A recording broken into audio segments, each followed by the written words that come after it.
غیرت چې سوځلکیږي رکیږي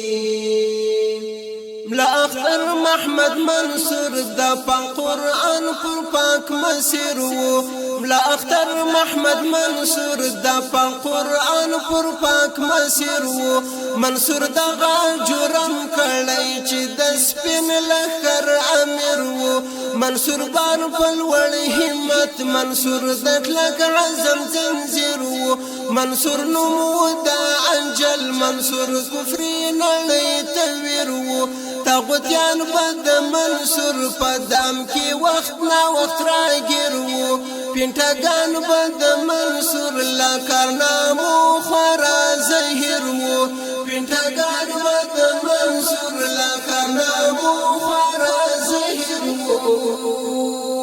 لا یورب به خود صرف الوتکو باندې کیږي لا یورب به خود صرف الوتکو باندې کیږي قافله درنو کو پرسنو زیرا بهیږي څه شهید غازی کاروان دی و منزل ته رسیږي